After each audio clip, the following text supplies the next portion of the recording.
오늘 하나님께서 주신 말씀인 창세기 8장 20절에서 22절까지 말씀을 가지고 기다리시는 하나님이라는 제목으로 하나님 말씀 잠시 보도록 하겠습니다. 최근 흥미로운 책 한 권을 제가 읽게 됐습니다. 처음에는 요즘도 이렇게 두꺼운 책이 나오나 싶은 생각이 들어서 들었고, 앉은 자리에서 읽다가 이 책은 집에 가져가서 더 읽어봐야 되겠다라는 생각이 들어서 구매를 한 책입니다. 그 책은 인간 본성의 법칙이라는 책입니다. 로버트 그린이라는 작가가 8년여간에 걸쳐서 쓴 이 책은 인간의 내면을 아주 깊이 다루고 있습니다. 이 책은 그렇게 두껍지 않습니다. 920페이지입니다. 그렇게 두껍지 않죠. 920페이지. 우리 요즘 집에 한두 권 정도는 평소에 보던 책들 아니겠습니까? 220페이지에 달하는 책의 이 모든 내용을요, 지금 이 제한된 시간에 다 볼 수는 없고요. 이 내용을 한 문장으로 정리를 하면 바로 이와 같습니다. 인간은 변한다. 인간은 변한다라는 겁니다. 사회적, 경제적 요소 등으로 변하고 그래도 조금씩 좋아지고 있다는 내용을 가집니다. 계속해서 발전될 것이기 때문에 변하더라도 서로 믿고 의지해야 된다는 이야기로 내용이 담겨져 있습니다. 저는 이 920페이지에 달하는 모든 책을 내용을 다 읽고 난 뒤 이 한 문장으로 정리하고 나서 조금 마음이 어려워졌습니다. 왜냐하면 저는 변하는 존재에게 믿음을 줄 수 없기 때문입니다. 여러분은 어떻습니까? 상대방이 변합니다. 그 변하는 사람을 향해 여러분은 그 믿음을 주실 수 있겠습니까? 언제 거짓말할지 모릅니다. 언제 등을 돌릴지 모르는데 그 사람을 향해, 그 존재를 향해 믿음을 주실 수 있겠냐라는 겁니다. 변하는 존재를 향한 믿음은 그래서 사실상 불가능합니다. 그런데 하나님이 변한다면 여러분은 어떨 것 같습니까? 하나님께서는 분명 시편 89편 34절에 내 언약을 깨트리지 아니하고 내 입술에서 낸 것은 변하지 아니하리로다 라고 하면서 변하지 않는다고 말씀하셨습니다. 이렇게 굳게 약속하셨는데 그와 반하는 조금 의아한 내용들이 나오기 시작합니다. 대표적으로 요나서 3장 10절의 말씀입니다. 요나서 3장 10절의 말씀 우리가 다 같이 한 목소리로 보도록 하겠습니다. 요나서 3장 10절입니다. 시작. 하나님이 그들이 행한 것을 보시고 하나님이 뜻을 돌이키사 그들에게 내리리라고 말씀하신 재앙을 내리지 아니하시리라. 이스라엘 백성을 정말 처절하게 괴롭혔던 니느웨입니다. 이스라엘 백성을 괴롭힌 것뿐만 아니라 하나님의 뜻과 전혀 다른 삶을 살아서 이제는 너희들이 멸망할 것이다, 너희들이 벌을 받을 것이다 라고 이야기를 하는 그 역할을 요나가 감당하고 있죠. 그래서 그것들을 니느웨 백성들에게 가서 이야기하는데 니느웨 백성이 돌이키기 시작합니다. 굵은 베옷을 입고 왕부터 백성까지 모두 다 무릎을 꿇고 하나님 앞에 회개하는 모습을 보이죠. 그러자 하나님께서 그 마음을 돌이키십니다. 굵은 베옷을 입고 회개하자 이 진노를 멈추는 모습을 보이십니다. 이 모습을 본 요나는 어떻게 합니까? 요나서 4장 1절에 매우 싫어하고 성낸다라고 이야기합니다. 화가 난 겁니다. 이스라엘을 괴롭혔는데 분명히 하나님 앞에서 하나님 뜻도 따르지 않았는데 이런 자들을 향해 하나님께서 진노를 멈추시다니 이거 너무하신 것 아닙니까? 라는 이야기입니다. 그토록 화를 내고 그리고 하나님 앞에 성내하는 바로 그 요나를 향해 하나님께서는 단호하며 또한 동시에 따뜻한 말로 이렇게 말씀하십니다. 요나서 4장 11절 말씀입니다. 하물며 이 큰 성읍 니느웨에 좌우를 분별하지 못하는 자가 12만 명이요 가축도 많이 있나니 내가 어찌 아끼지 아니하겠느냐.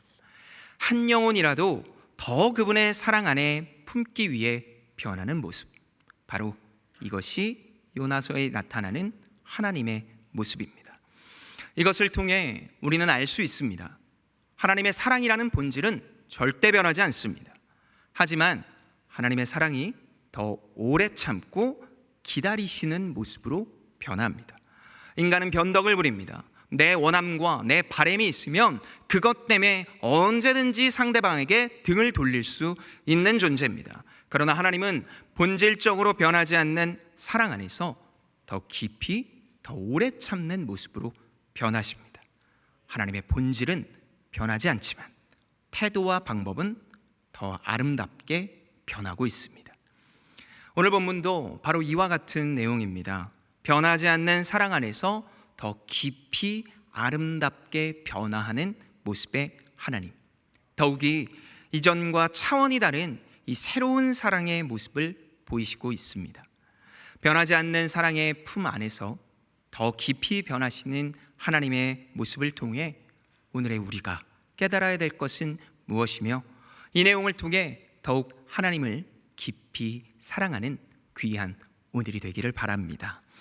오늘 이 본문을 통해 하나님의 더 깊어지고 더 아름다운 이 세 가지 사랑을 보길 원하는데요. 첫째로 정결함으로 덮는 사랑을 볼 수 있습니다.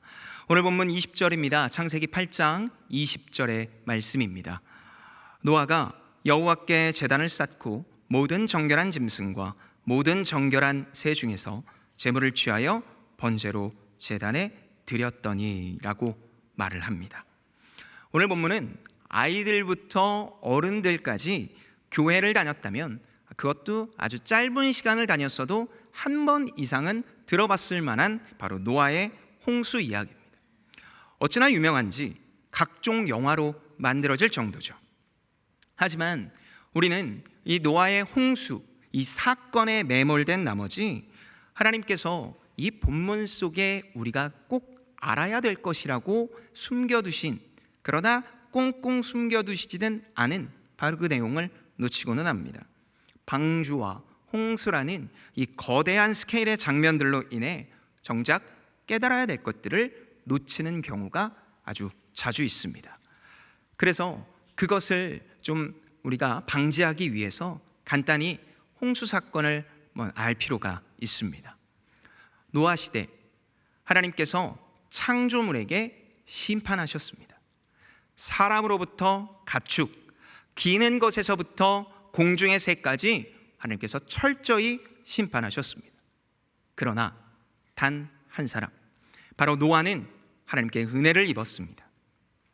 노아는 당대의 완전한 자요 하나님과 동행한 사람이라고 성경은 이야기합니다. 이런 노아에게 하나님께서 방주를 만들라고 하셨습니다. 하나님의 약속을 믿고 조롱과 비난 속에서도 노아와 노아의 가족들은 방주를 만듭니다. 여기서 한 번쯤 우리가 좀 생각해 봤으면 하는 것이 있습니다. 여러분이 생각하기에 노아에게 방주를 만드는 사건과 40주야를 그 방주 안에서 지내는 것 중 어느 것이 더 어려웠을까요? 둘 다 그렇게 쉬운 일은 아닙니다. 분명 둘 다 어려웠겠지만 사실 40주야를 방주 속에서 있는 것이 조금 더 어려웠을 것 같습니다. 왜냐하면 방주를 만드는 것은 아주 명확한 목표가 있습니다. 그러나 사실 방주 안에서 지내는 것은 이 방주 이후의 생활은 어떻게 될 것이며 홍수 이후에는 예측이 불가능하기 때문입니다. 엔진도 없고 돛도 없는 커다란 나무 상자 같은 배 같지도 않은 이 배가 목적지를 모른 채 둥둥둥 떠다니고 있는 모습, 그 모습이 노아의 모습이었습니다. 오늘 우리가 읽은 이 본문은 그렇게 예측할 수 없는 이 홍수를 약 1년여간 경험하고 난 뒤 방주 안에서의 생활을 모두 마치고 노아와 가족들이 땅에 첫 발을 딛는 장면입니다. 여러분이 1년입니다. 1년 동안 배 안에서 있다가 노아처럼 땅을 밟는다면 가장 먼저 무엇을 할 것 같습니까? 저는 이런 경험이 있습니다. 제가 대학교 생활을요 중국에서 했는데, 중국에서 유학 시절 동안 한번 그런 경험인 18시간 동안 입석으로 기차를 탄 경험이 있습니다. 영상도 없고 책도 없고 제가 도대체 왜 그랬는지 옷만 싸들고 입석으로 여행을 시작했습니다. 한여름이었습니다. 무척 쉽지 않은 경험이었습니다. 여러분 아실 수 있겠지만 중국인들의 문화 중에 하나가요, 집을 떠나면 잘 안 씻습니다. 여름에 집을 떠나는 사람들로 가득 찬 기차 안, 여러분 어떨 것 같습니까? 네, 저는 그거에 대해 더 이상 단어를 선택하진 않겠습니다. 그러나 여러분이 상상하는 것 이상입니다. 모두 다 집을 떠나 있기 때문입니다. 그 기차 안에서 정말 어려웠습니다. 기차는 이동하는 사람들로 가득 차 있었습니다. 분명 15년 전의 이야기인데도요, 불과 엊그저께 경험한 것처럼 저한테는 되게 선명하게 남아 있습니다. 그리고 아시겠지만 중국어는 부드럽지 않습니다. 다 싸우는 것처럼 들립니다. 당시에 어찌나 중국어도 못하는데 그런 용기가 있었는지 참 쉽지 않았습니다. 그래서 1분 1초가 너무 긴장된 상태에서 지냈던 경험이 있습니다. 하지만 그때의 이런 어려운 경험들 중에 정말 어려웠던 건 18시간 동안 입석으로 기차 안에 있었다는 겁니다. 느려도 너무 느립니다. 그리고 그 안에서의 감정은 와, 이거 이러다 내가 정말 쓰러지겠다 싶은 생각이 들었습니다. 그런 생각이 들 때쯤 목적지에 도착했고, 저는 수많은 중국인들의 시선을 아랑곳하지 않고 축구의 골 세레머니처럼 무릎을 꿇고 기차역에서 하나님 앞에 감사 기도를 올렸던 경험이 있습니다. 아직도 어제 일처럼 선명합니다. 18시간, 짧은 시간은 아니지만 견딜 수 있는 시간입니다. 그 시간도 굉장히 힘든데 1년이나 갇혀 있었던 노아는 어땠을까요? 더욱이 끝을 모르고 기다리다가 내리게 되었으니 자신이 할 수 있는 최고의 환호를 외치면서 내렸을 것 같지만 노아는 달랐습니다. 그는 가장 먼저 제사를 드립니다. 이 제사는 속죄와 감사의 제사로 지켜주심과 알고도 모르고도 지은 죄사함을 위한 제사였습니다. 그런데 우리는 여기서 한 가지 의아한 점을 볼 수 있습니다.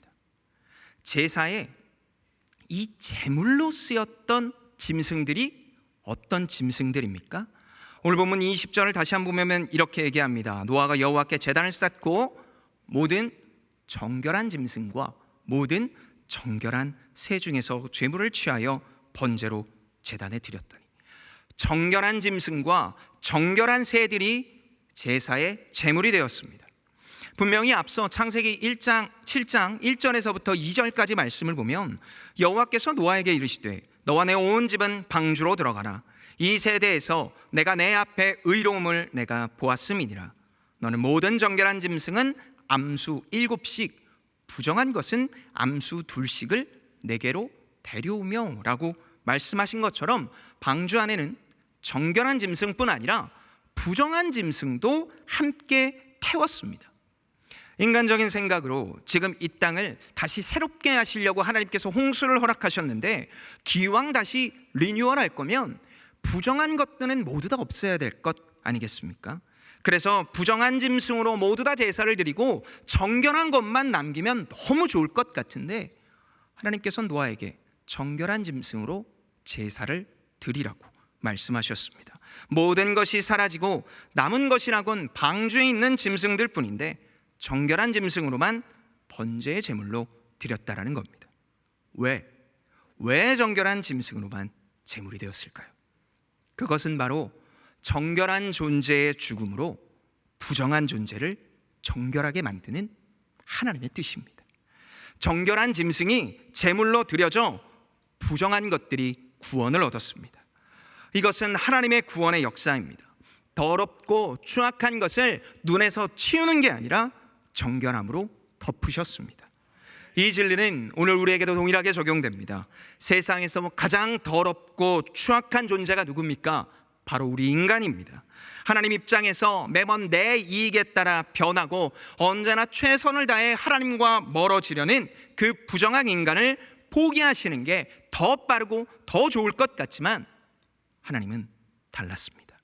가장 정결한 예수 그리스도가 직접 죽으심으로 말미암아 가장 부정한 인간을 정결하게 살리는 방법을 택하셨습니다. 완전히 사라지게 하는 것이 아니라 부정한 인간을 은혜로 덮는, 살리는 방법을 택하셨다는 겁니다. 우리는 이 홍수에 대해서 쉽게 생각합니다. 하나님께서 더 화를 참지 못하고 참다 폭발해서 나타난 것이 바로 홍수 아니냐라고 말입니다. 그러나 이것은 우리 생각입니다. 창세기 6장 7절에 보면 이르시되 내가 창조한 사람을 내가 지면에서 쓸어버리되 사람으로부터 가축과 기는 것과 공중의 새까지 그리하리니 이를 내가 그것들을 지었음을 한탄함이니라 하시니라. 하나님께서 홍수를 일으키실 때 화를 폭발하신 것이 아니라 한탄하셨다고 합니다. 이 한탄은요, 안타깝다는 뜻입니다.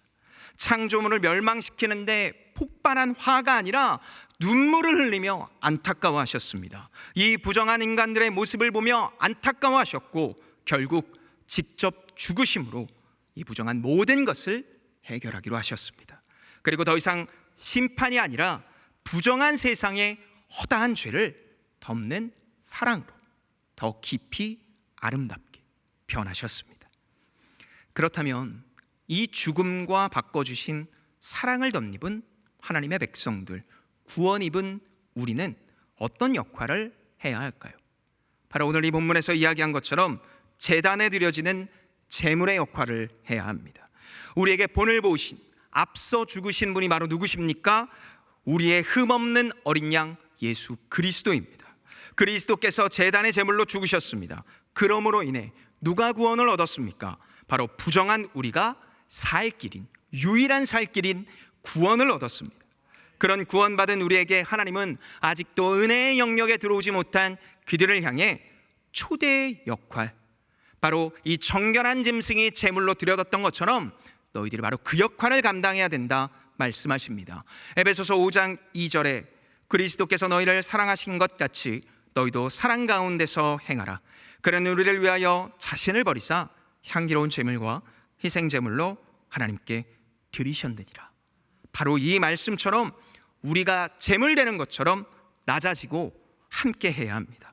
내가 더 높아지고 비교해서 내가 남들보다 더 많이 가지고 그래서 교회를 다니니까 내가 남들과 플러스 알파로 무엇인가 더 대단한 것을 가진 것처럼 살아가는 것이 아니라 하나님께 갈 수 있도록 우리가 태워져야 합니다.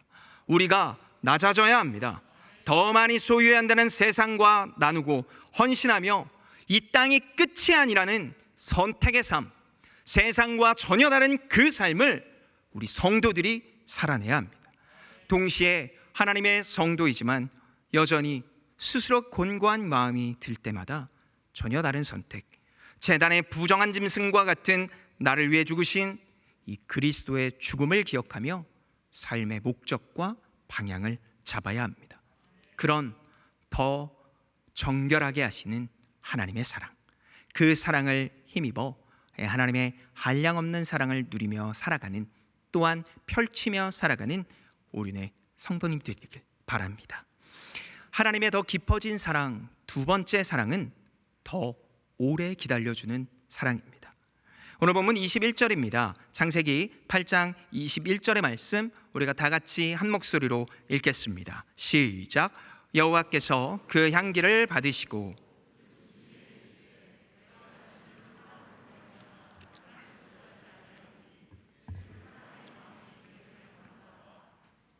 어려서부터 악함이라 내가 전에 행한 것 같이 모든 생물을 다시 멸하지 아니하리니. 아멘. 앞서 말한 것처럼 홍수는 분명 죄의 결과였습니다. 창세기 6장 5절을 보면 여호와께서 사람의 죄악이 세상에 가득함과 그의 마음으로 생각하는 모든 계획이 항상 악할 뿐임을 보시고 라는 이 말씀처럼 인간의 죄로 인해 이전에도 없었고 이후에도 없을 이 심각한 아주 큰 홍수를 일으키십니다. 우리는 여기서 홍수가 멈춘 뒤의 상황을 상상해 볼 필요가 있습니다. 홍수가 멈췄습니다. 물이 다 빠졌습니다.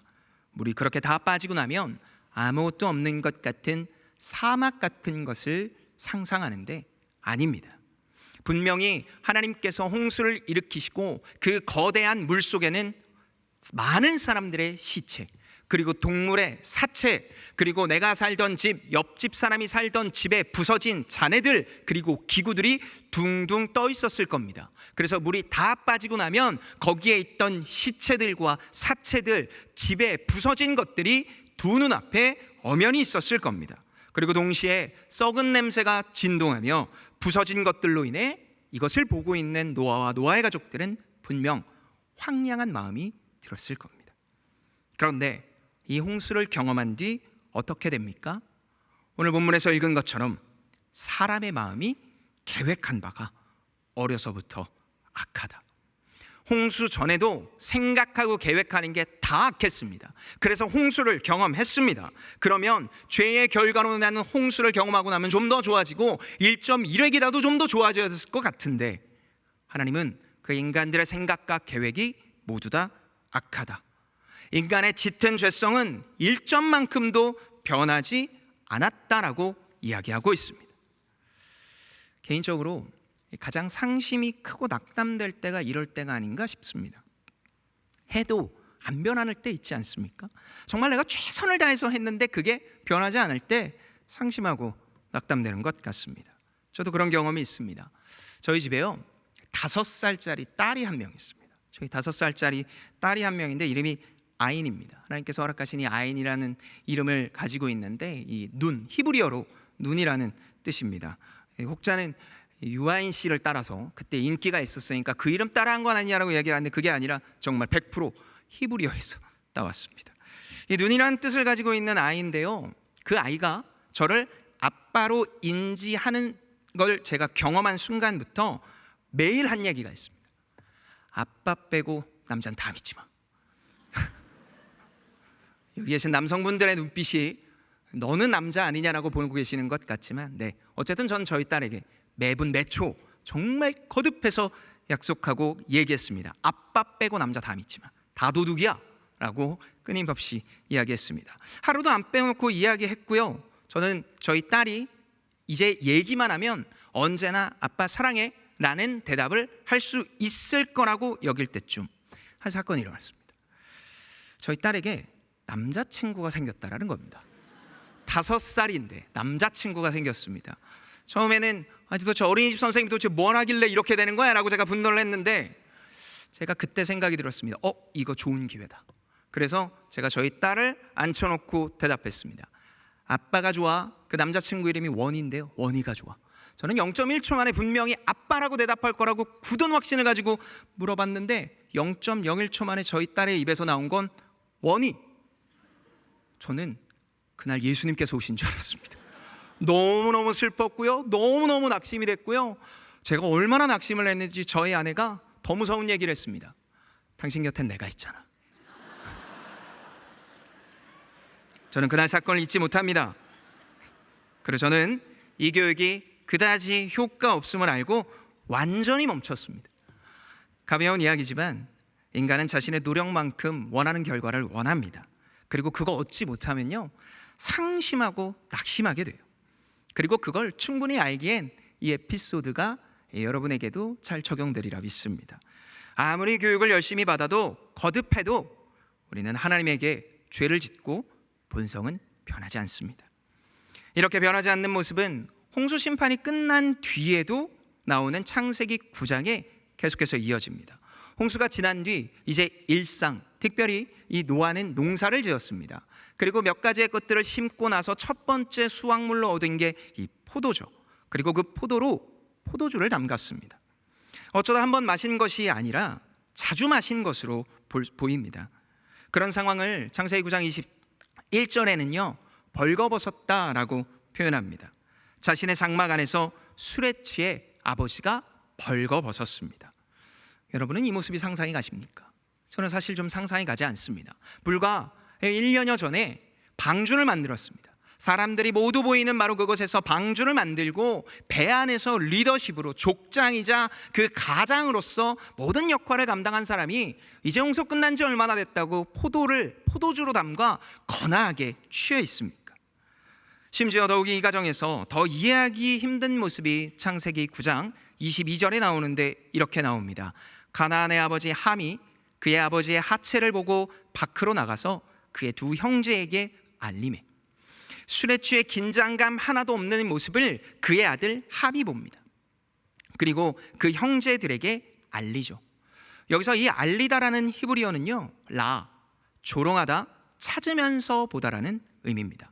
은혜에서 추락한 이 아버지의 모습을 찾아가면서 본 뒤 형제들에게 조롱의 이야기를 한 겁니다. 야, 우리 아버지 하체 벗고 벌거벗고 있어. 이전에는 그렇게 카리스마 있게 그렇게 우리를 인도하더니 야, 술 먹고 야, 사람 다 별거 없다 라는 그 이야기를 하고 있는 겁니다.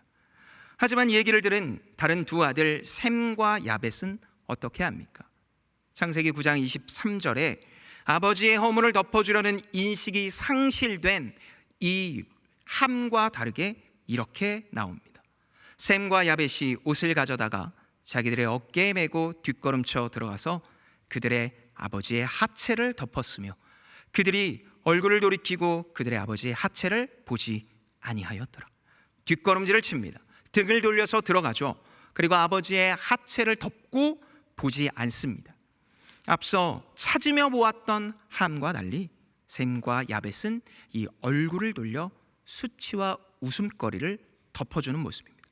술이 깨어 잠에서 깨고 이 모든 것들을 안 노아는 어떻게 합니까? 창세기 9장 25절에서부터 27절에 이렇게 합니다. 이에 이르되 가나안은 저주를 받아 그의 형제의 종들의 종이 되기를 원하노라 하고 또 이르되 셈의 하나님 여호와를 찬송하리로다.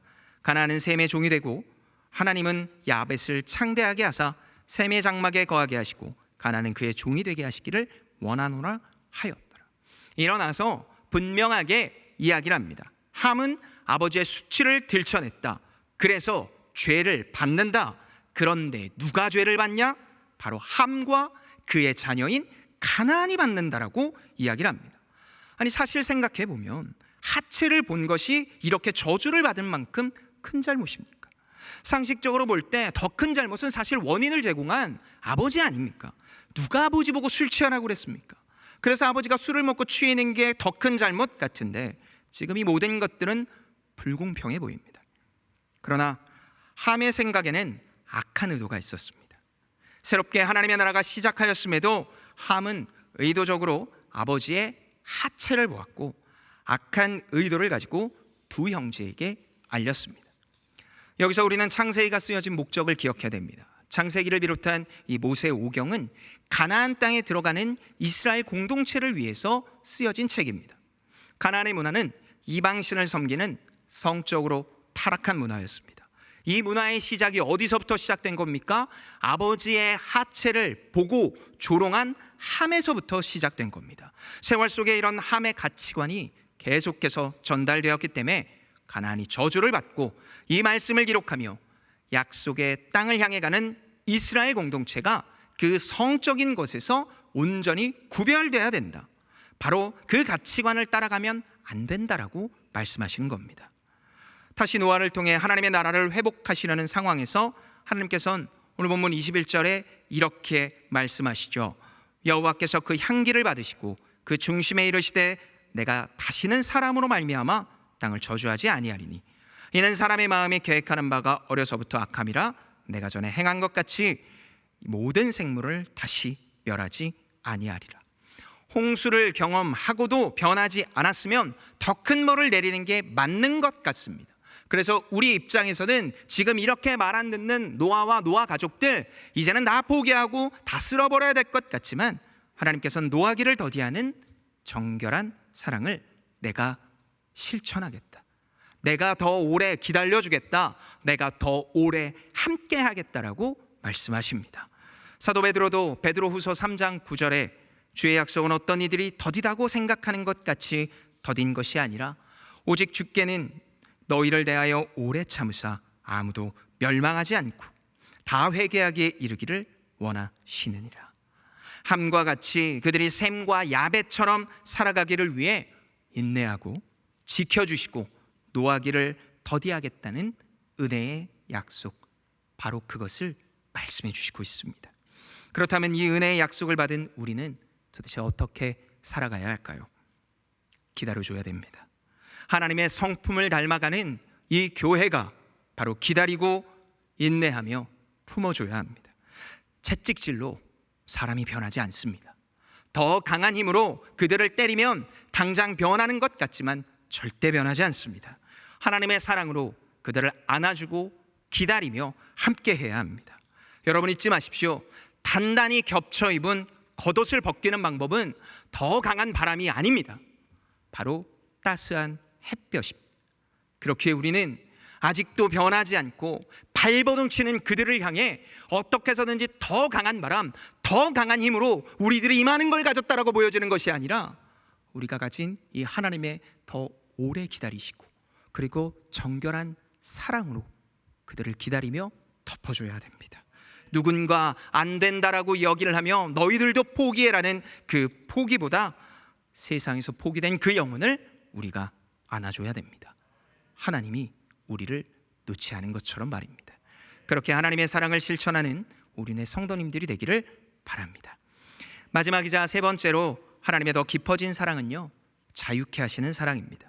오늘 본문 22절을 보겠습니다. 오늘 본문 22절 이렇게 말합니다. 땅이 있을 동안에는 심음과 거둠과 추위와 더위와 여름과 겨울과 낮과 밤이 쉬지 아니하리라. 앞서 본문에서 하나님은 정결함으로 덮으시고 오래 참으시는데 이제 어떤 일을 하려 하실까요? 이것을 알기 위해 우리는 본문 22절의 말씀 내용을 조금 자세히 볼 필요가 있습니다. 이 본문은요, 아주 선명한 리듬감이 있는데 요즘 젊은 세대들의 말로는 라임이 살아 있습니다. 심음과 거둠, 추위와 더위, 여름과 겨울, 낮과 밤 모두 반대 것을 이야기하는 대꾸, 대립되는 항목들을 넣어 강조하는 대꾸로 표현이 되어져 있습니다. 왜 이런 대꾸의 강조 표현을 쓰고 있을까요?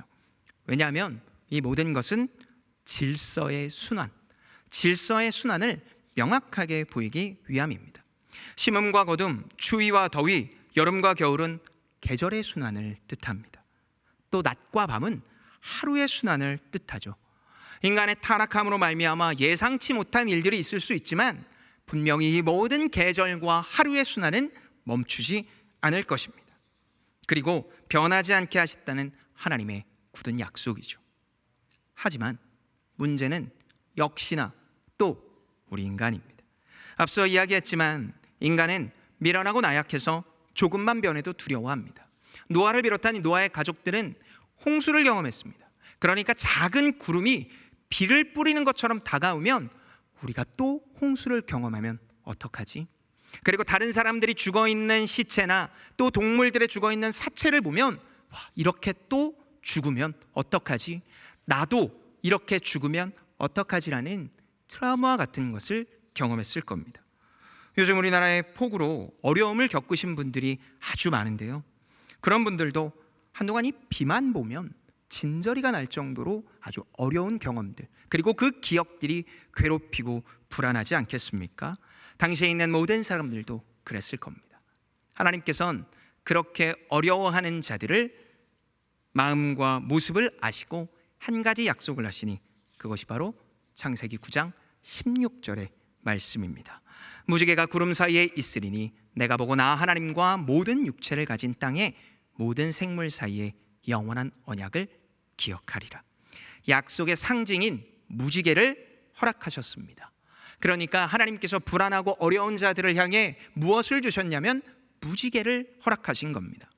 여기서 무지개에 사용된 히브리어 캐셰트는요, 전쟁 무기나 사냥 도구로 사용되는 활이라는 뜻을 가지고 있습니다. 활.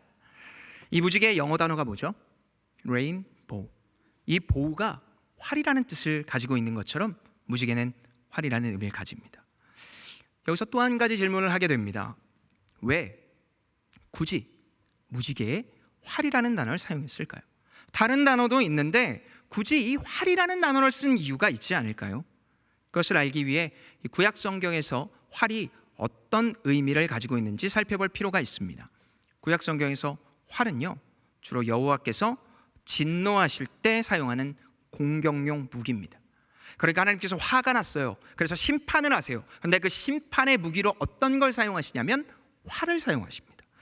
대표적으로 하박국서 3장 9절에 보면 주께서 활을 꺼내시고 화살을 바로 쏘셨나이다. 주께서 강들로 땅을 쪼개셨나이다 라고 하며 심판의 도구로 활이 사용되고 그것은 상대방이 누군지에 관계없이 분명하게 보여집니다. 이런 활이라는 공격용 무기가 더 이상 적에게 향하지 않게 됐습니다. 적과 원수를 향해 팽팽하게 겨눠져야 될 이 활이 느슨하게 걸렸습니다. 어디로 향하며 어떻게 걸렸습니까? 땅에서 하늘로 향해 걸렸습니다. 활처럼 구부러진 무지개는 하늘을 향합니다. 원래 인간에게 쏘여져야 할 하나님의 심판이었습니다. 그러나 그 인간이 받아야 할 심판이 하늘로 향했고, 그렇게 하나님 스스로 그 화살을 맞아 평화의 시대로 이끌겠다, 평화의 시대로 영원히 인도하겠다라고 약속하신 겁니다. 단순한 약속이 아니라 끝날까지 함께하겠다는 하나님의 뜻입니다. 이것을 계시록 4장 3절에 보면 앉으신 이의 모양이 벽옥과 홍보석 같고 또 무지개가 있어 보좌에 둘렀는데 그 모양이 녹보석 같더라 라고 이야기를 합니다. 그리스도께서 승천하신 후 보좌 우편에 앉으셨죠. 구약의 시대부터 오기로 약속한 그 중보자가 예수 그리스도이며 그분이 지금도 변하지 않고 살아서 우리를 위해 일하고 계십니다. 그리고 우리를 끝까지 지켜주십니다. 그런 의미를 강조하기 위해 뒤에 무엇이 걸렸다고 합니까? 무지개입니다. 무지개는 노아 시대부터 하신 약속을 잊지 않았다는 증표입니다.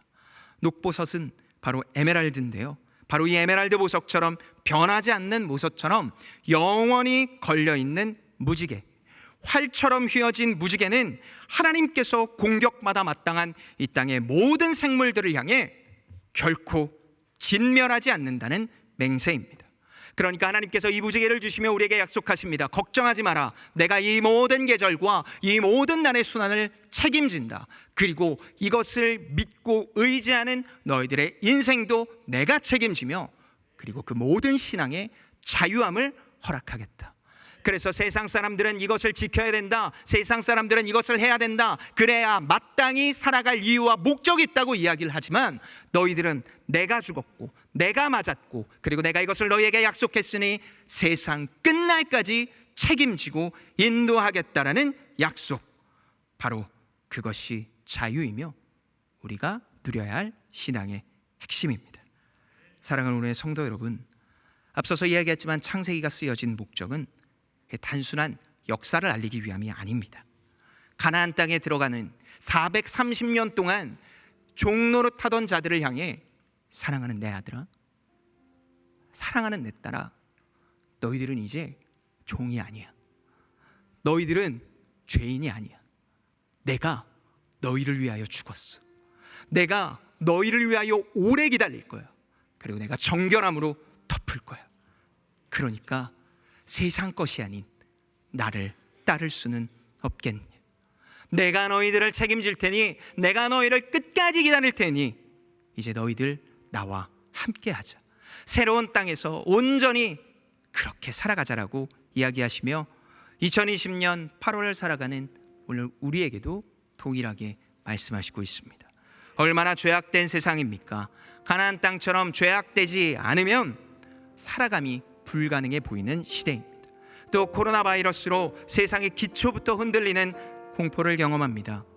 그때 우리는 누구를 붙잡아야 합니까? 바로 하나님입니다. 바로 이 여호와 하나님의 약속을 붙잡고 기대해야 됩니다. 모든 것이 흔들린 것 같은 바로 이 시기에도 우리는 하나님을 믿으며 그래서 갈 수 있습니다. 이런 은혜가 우리 앞에 있습니다. 여러분, 하나님의 약속을 믿어야 합니다. 하나님의 약속을 붙잡아야 됩니다. 그 은혜의 길로 우리가 걸어가야 됩니다. 그래서 세상에서는 돈이 먼저다, 명예가 먼저다, 직장이 먼저다, 학교가 먼저다, 그리고 세상 것이 먼저다라고 이야기를 할 때 아니다, 하나님이 먼저다, 그리고 그 하나님을 따르는 바로 내가 진정한 남겨진 성도다라는 고백이 우리의 삶 속에 예수의 향기로 드러나기를, 그래서 우리가 살아가는 전 영역의 모든 삶 속에 하나님의 나라가 나타내기를 예수님의 이름으로 축복합니다. 우리 시간에 찬양할 텐데요, 하나님은 너를 만드신 분 찬양하겠습니다. 하나님은 너를 만드신 분, 너를 가장 많이 알고 계시며 하나님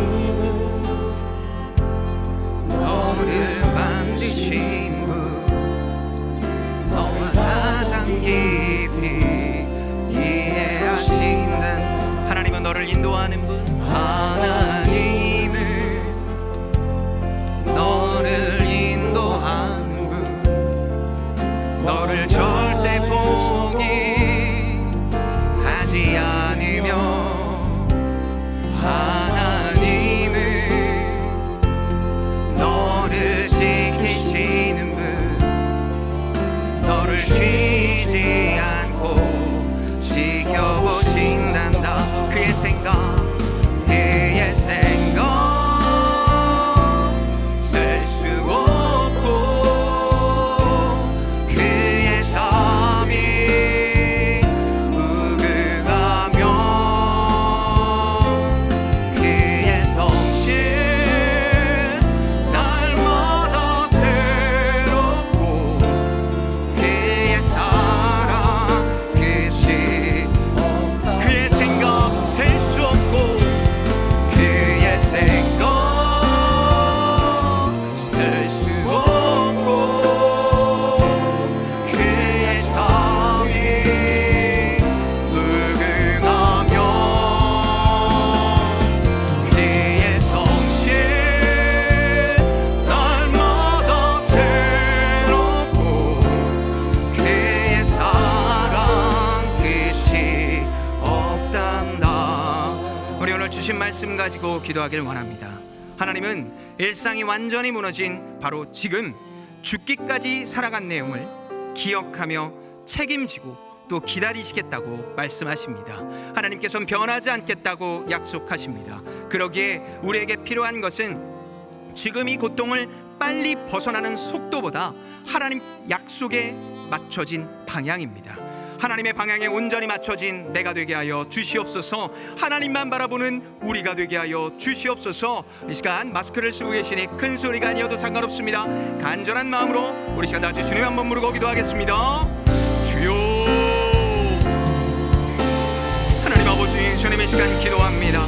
사랑과 은혜 하나님 아버지, 이 시간 간절히 기도할 때 아버지, 하나님의 약속을 붙잡은 우리가 되게 하소서. 하나님의 약속 안에 거하는 우리가 되게 하소서. 하나님의 놀라운 사랑과 은혜가 있게 하여 주시옵소서. 하나님, 속도보다 방향입니다. 하나님, 속도보다 방향입니다.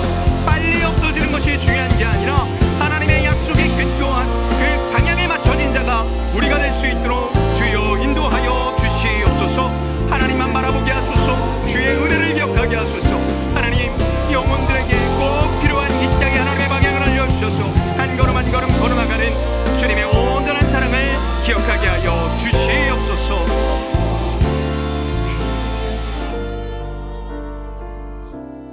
사랑과 은혜의 하나님 아버지, 오늘 주님의 날에 이렇게 귀한 말씀을 주셔서 감사합니다.